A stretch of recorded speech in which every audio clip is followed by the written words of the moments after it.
And today on our show, we have none other than L.A. Marzulli. L.A., thanks for joining us.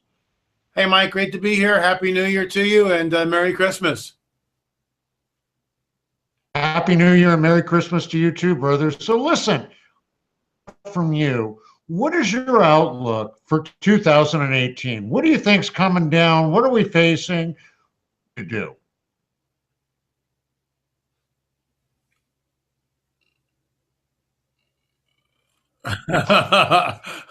You kind of, okay. We're having trouble with the audio due to weather up in your neck of the woods. It'll be 70 degrees here. Let's just run some scenarios, and I'll just kind of quickly do a global overview from what I see. First of all, record deaths in Mexico due to the drug cartels not going away. They keep pumping the poison into the country. Trump needs to build the wall.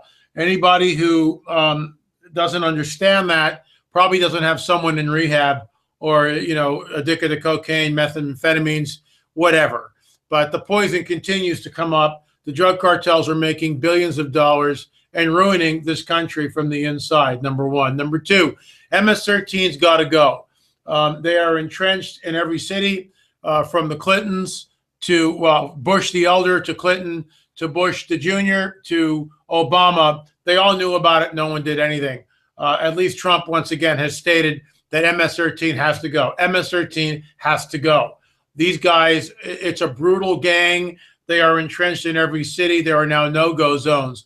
The other thing is the idea with Muslim terror. When a jihadi commits a terrorist act, the first thing that happens, if the jihadi is alive, and they capture the nutcase alive, he should be held as a war criminal. First thing, not as a non-combatant. He's a war criminal because we are at war with terrorism. That's the first thing. Second thing, everyone in his immediate family is rounded up and questioned, regardless of whether they're 6 years old or 80 years old. It doesn't matter. Everyone is rounded up and questioned. People were making a big deal about the fact that the last nutcase in New York, where the kid was being held without an attorney and all this. The police are questioning the family because they're afraid of another bomb. They don't know how far this goes. And if these people in the immediate family are complicit in any way, they too are tried as war criminals. But here's the deal.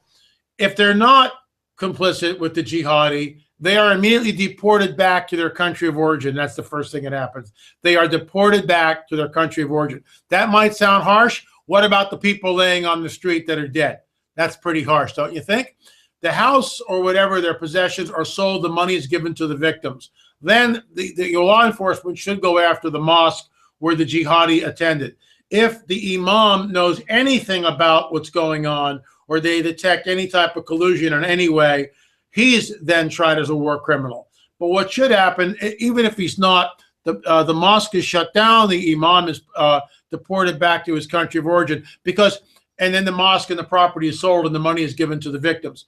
That sounds harsh, but what about the victims who are dead and laying on the street? What about their families who have just lost their provider? You see, it's amazing how the liberals always point, oh, that's racism. Oh, you're being Islamophobic. No, if we are at war with terror, we've got to get tough. And this is how we send a message to the jihadis. This is how we do it. But, of course, they won't do it because there's an element, the deep state, the shadow government wants this. So let me move on to the deep state, the shadow government. Those of us who have known about the shadow government for decades call it the shadow government. Now, all of a sudden, it's okay to call it the deep state. They're one and the same. What's happening is Trump is pushing back and ripping the covers off the absolute corruption and rot that is in many of these organizations. For instance, the CIA, the Department of Justice, the FBI. I mean, I'm not talking the rank and file, but there's elements in leadership there which seems to be corrupt. And I think as 2018 unveils, we're going to see more and more about that. Watch what's happening in the Middle East. As of today, there's rumblings through Iran. There was a purge in Saudi Arabia 2 weeks ago, where the money laundering, which again goes back to Bush the elder all the way up to the present, this baksheesh, the money laundering has been going on for decades. And I think Trump's responsible because Kushner was sent there right before the purge happened. Well, the Iranian people have had it up to here with the mullahs and the radical form of Shia Muslim. Meanwhile, in Egypt, another jihadi went after a bunch of Coptic Christians and 11 are dead. Merry Christmas, right? I kill you. So meanwhile, in Europe, the entire continent has been transformed by the mass immigration. Thank you, Merkel will go down in history as the biggest blundering idiot of the 21st century, in my opinion, because she has absolutely changed the cultural fabric of the entire continent. There's now no-go zones where you can't go there. It's not safe because you'll be stabbed, your ass will be thrown in your face. That's what's going on in the UK and all through Europe. So we are in a very tense situation. Then you've got the Pakistanis with the nukes. You've got India, the tension that's going on there. You've got the Rocket Man in North Korea, who should have been stopped once again with Bush the Elder. It goes right down the line, doesn't it? Bush the Elder, Clinton, Bush, Bush Jr., whatever you want to call him, Obama, and it's all dumped in Trump's lap. And it amazes me how people underestimate him. I watched an interview with Sean Hannity. No teleprompter. He's not hesitating. He's not stalling and tap dancing around the questions. More than likely, he was given the questions ahead of time, so he had time to prepare. But maybe not. I don't know. All I know is that he was articulate. He was on point. He was on his game, and the crowd loved him. You compare that with Obama or W, who can't put two sentences together, and Obama can't really survive without a teleprompter. Trump was absolutely on point. And the left-wing media controls the media of this country.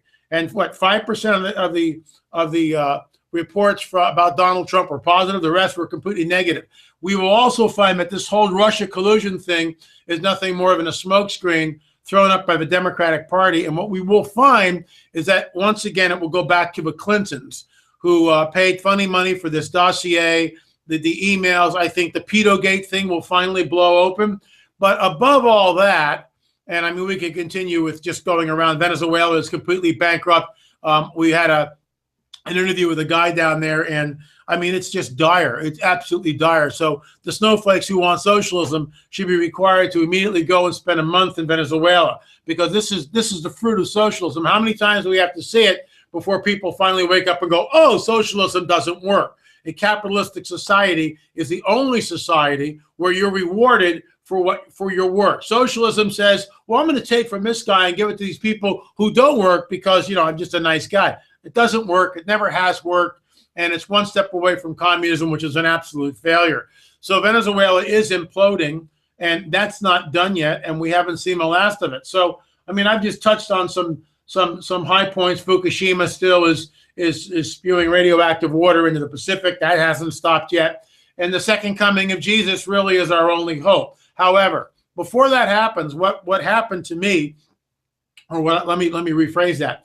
In the waning parts of 2017, what we saw was soft disclosure, and it was rapid fire soft disclosure. There was a disclosure by an F-18 fighter pilot who several years ago had an encounter, locked this thing on his radar, filmed the whole thing. This was a UFO. And he came on the record and stated it wasn't the Russians, it wasn't the Chinese, and it wasn't one of ours. It was out of this world, unlike anything we've seen. Number one, Harry Reid came on the record, and I blogged about all this, lamarzulli.wordpress.com. You can go to those. Go to my YouTube channel, LA Marzulli. Watch all the PPS reports, which we talk about all this stuff. Well, there's a secret government program to study UFOs. I mean, are you kidding me? How are they studying them? Are they examining crashed, the remains of crashed UFOs? Are they taking DNA from retrieved so-called alien bodies? How deep does the rabbit hole go? Then the government admits that Area 51 is real. So we've got three major UFO stories in the waning parts of 2017, which basically stated unequivocally that UFOs are real.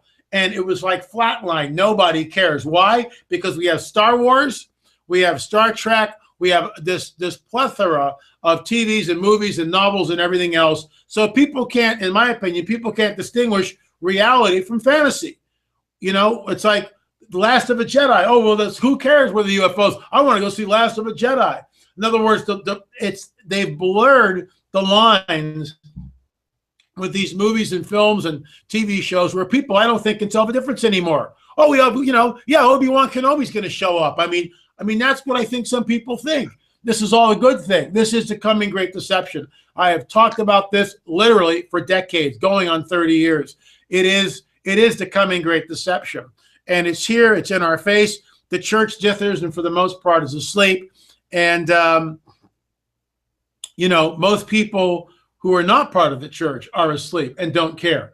And what I think will happen in 2018 is this will begin more, the powers that be will reveal more of the so-called extraterrestrial presence, which is a huge game changer.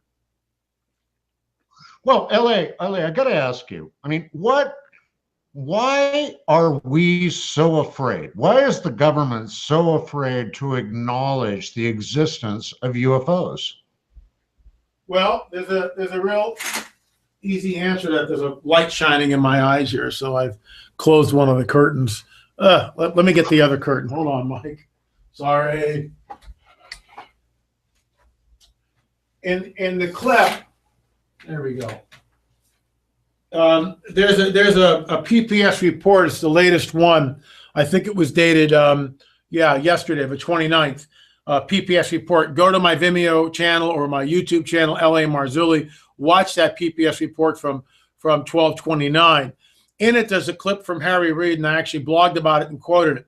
And Harry Reid basically states this, that there were certain factions that believed that UFOs were satanic, and that they were, and that because of that, they were afraid that if the public found out about this, the public would, go off the deep end. And they're basing this. See, part of me, Mr. Conspiracist, here's my tinfoil hat. So I've already got it. Maybe I should don it real quick here. I mean, what the heck, right? People need to see that I'm there. It is. LA Marzulli with his tinfoil hat. I mean, man, But we were called the tinfoil hat people. Up till recently, when they divulged that Area 51 is real, that the government has been studying UFOs, and that UFOs are real, burgeoning, and not going away. So they can't use this moniker anymore. It's not going to fly. You people, that's what you do. You always attack the powers that be. They make people look like kooks and tinfoil hat people. They use disparaging comments. Meanwhile, those of us who are actually in the field doing the hardcore research know exactly what's going on. So the bottom line is they're afraid, and it goes back to what I call the old guard. And the old guard is this. When Orson Welles did War of the Worlds and read this thing decades ago, I think it was in the 30s, and he read this thing, there was mass panic. Mass panic. People thought it was a real UFO invasion. And the government looked at that and went, oh my gosh. And so from that, the old guard has kept all of this sub rosa, all of this well under wraps. Guess what? The old guard is dead. They're all in their 90s. Most of them have died. The new guard is looking at this, and they're releasing the information. Soft disclosure. In fact, I'll be in Alabama next week at the Church of His Presence. I'll be speaking on Friday and Saturday. I'll be speaking 3 times: Friday night, Saturday morning, and Sunday and Saturday afternoon. And one of those presentations will be soft disclosure of 2017. It'll be part of the UFO presentation, because lots of soft disclosure happened all through 2017, culminating to the big reveal in December of this year. So I would posit that the old guard has died off, and the new guys who are now in charge of all this information and know about it say they're here. Let me digress. My UFO sightings are at an all-time high. An all-time high. And the cat and mouse game continues unabated. No one can do anything about it. I mean, the cat and mouse game is just ongoing. And it begs the question, why haven't they revealed themselves? And I posit this: something is restraining them. And we know from the biblical prophetic narrative that he will restrain until he is taken out of the way. And I think, in my opinion, this whole phenomena is being restrained by the Spirit of a living God. And they come down. We go up, they come down. We go up, they show up. And in the meantime, we are getting, just disclosure after disclosure. So I think 2018 will become a pivotal year. I really do. And in my film, In Their Own Words, Paul McGuire stated on the record in 2016, and the film wasn't released in 2017, that he thought disclosure would happen in 2017. Paul's not a prophet, but in my opinion, he was totally right on, because disclosure did happen at the end of this year, and most people missed it. Well, LA, you and I have talked about, I witnessed. Now, I can tell you that people can tell me that I'm crazy. They can tell me that I didn't know what I saw, but I'm telling you, I know what I saw, and it was not of this world. It was not of this world. Now, as we approach 2018, people will be, what do I want to say, jaded like I was when I came out and talked about that, and people said, oh, you're crazy. Do you think in 2018 people will wake up? Well, I mean, people haven't awakened yet. And what I think what it's going to take is some real startling hardcore announcement from the world leaders where they really roll it out. I mean, they really roll it out. And, the guys on Ancient Aliens, which I pretty much watch every Friday, because that's the counter argument. I mean, they are promulgating the coming great deception. They do a great job of it every Friday night, which is why we created the Watchers film, and I created my own film series, because everything that they're saying is that this is all extraterrestrial. We're saying, no, it's not. It's interdimensional. These angelic entities, fallen angels, have been interfacing and commingling with mankind since, the days of Jared, when they first descended in Mount Hermon. Read Genesis 6. So, look, Jesus warns us. He says it'll be like the days of Noah when I return. I'm paraphrasing, but that's basically what he's saying. And that begs the question, what differentiates the days of Noah? And people can argue this, and you can believe what you want to believe. But in my opinion, the days of Noah, and what differentiates the days of Noah, is the presence of the B'nai HaElohim, the fallen angels commingling their seed with the seed of men and creating a hybrid. And we've had reports of people that have interacted with hybrid entities. So people can believe that. They can call us crazy. I don't care anymore. I mean, I really don't. I mean, I've worn the moniker with the tinfoil hat thing for, decades. So all my research points to there is a real breeding program, that these are, in fact, modern day Nephilim. And, the skeptic will say, well, where's the proof? Well, how many witnesses have to come forward before we believe their testimony?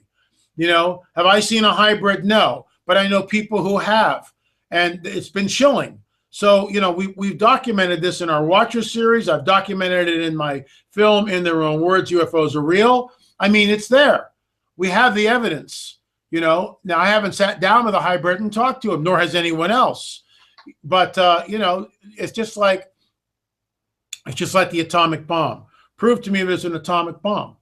Have you ever seen them? Well, no. Well, how do you know that they're real? Well, because I know. Well, how do you know?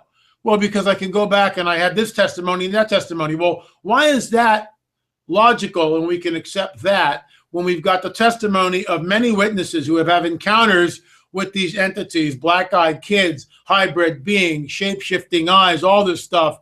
We document it in our films. Why isn't their testimony held up? Why can't we believe that? And the skeptic, these armchair skeptics sit back and say, oh, well, we can't believe it. There's not a shred of evidence. Come on, man. There's tons of evidence. How many people need to come forward before we start to believe what is happening? At some point, and I don't think the church will be here for this, but who knows?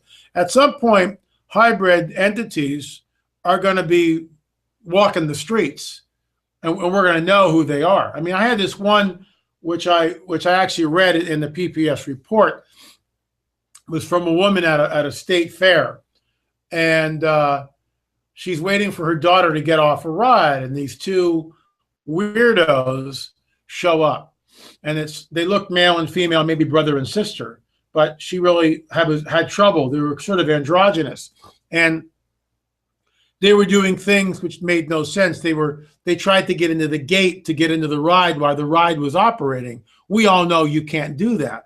But see, hybrids don't have that filter. They don't have anything in their grid, so they don't know what to do. They just show up and then interact, and they do stupid things. One of them was to try to get into the ride while the ride was going, and the carnival guy goes, "Hey, what are you guys doing? Wait your turn." So the daughter comes off the ride, and the family, the mother and father, greet her. And as they're walking away, she turns her head to look back at the two brother and sister, the two weirdos. She told me that their necks were arched in an impossible way. And they looked at her and leered at her as if to say, "We're here and you can do nothing about it." And when she went back later on that evening in the privacy just with her husband, she said, "What about those two that we saw?" And her husband looked at her and stated they were not human.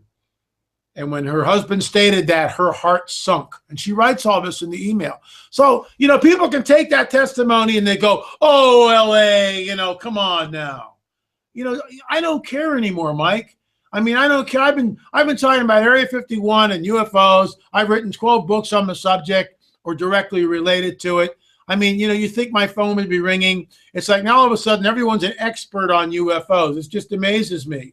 I've been in the trenches, slogging it out for decades, warning the people about the hybrids, warning about the cattle mutilations, warning about the breeding program which has been going on, calling it the coming great deception. Are you kidding me? So folks, guess what? I was right about Area 51. I was right about the fact that UFOs are real. And guess what? I am right about the breeding program. It's happening. It's going on. As Chuck Missler states, Satan's army is outnumbered 2-1. He's creating his own army. Duh. How much more proof do we need? So you can do with that information you want. Call me a kook. I don't care anymore. All of it's going to come out. And I think maybe 2018 it will. Well, Elliot, I can't agree with you more. I really can't. But look at 2018. What's the good news? What do you see for 2018 that might wake this all up? Well, I think the good news is that those of us who study biblical prophecy realize that we are in the last days, the end times, and that he's got to come back soon because you can't fix this. The world is beyond fixing at this point. You can fix part of it, the tax relief, we'll actually see what that does. And is it retroactive? Am I still going to pay the same amount of 50% tax in 2017 so that's no tax relief for me till next year. So do I have to borrow money again this year? More than likely. Have to borrow money, juggle funds to keep everything floating like I did. I borrowed $50,000 from PayPal. And some of you out there contributed to pay off that last $14,000. But I'm paying $5,000 a month to pay off the PayPal, to keep things floated, to pay off the taxes, to do this. It's crazy. How can as a businessman can I survive if I'm paying 12 to 10%, 10 to 12% to the bloated state government here in California, and another 40% to the feds? What's left for me? So, we'll see if a tax return is retroactive. I don't think it is, which means we're all hosed once again, and that there really isn't any relief till 2019. 2017. Get what I'm saying? There's no relief yet. So, but we'll see. Meanwhile, we're all doing the best that we can. So, there's some good that's there, but the country is more divided than I've ever seen it before. So it's really hard to find a silver lining, which is why I look to Jesus, because that is my silver lining. My hope is in him and nothing less than his righteousness. That's to kind of mangle the song, but that's it. That's my hope. My hope is that the king will return. And when he does, things will change on this planet. But in the meantime, before he returns, not us, I don't believe the church will go through this, but the planet will go through the time of Jacob's trouble, where all hell literally will break loose. And I think we're ramping up into that window of time. Well, listen, folks, you can come and meet L.A. Marzulli in person at the Hear the Watchman conference in Dallas, Texas, March 22nd through the 25th. He'll be there, and he actually talks to people. I mean, I've witnessed it. He meets with people. He talks to them. You know what I think you need to do, L.A., is I think you need to sunshine there in the undisclosed location somewhere in the mountains of Malibu and move to Idaho, where you'll be happy. Yeah, it's going to be 70 degrees here today, and you know, the climate is here. The climate is great. The politics stink. Well, I think we'll maybe reach 30 today. So us, and but you could be skiing. If you were up here, you could be skiing. And in any event, folks, come to Dallas, meet LA, spend time with him. Has the information. He's got it. I've known him for 3 years now. We're brothers, and there isn't anyone really feel closer to than L.A. Marzulli. So, L.A., thank you so much for being on the show today. Happy New Year to you and Jeannie, Mike. And folks, get your tickets early. Hear the Watchman. You want to be armed. And, you know, every presentation I do, it'll be different. In March, I will be revealing the DNA evidence, and we will have a DVD available with that. And I think you will find it absolutely startling. So that'll be part of my presentation in Dallas. Awesome. Well, look at folks, go to www.hearthewatchmanmen.com. Get your tickets, get hooked up with L.A. Marzulli. Come and see all the other, Henry Gruver, Dr. Michael Lake. I mean, just go to the website. The list goes on and on and on. We're going to have a great time. Hey, thank you so much again for being with us. Thanks, Michael. Take care, man. God bless. Happy New Year to you.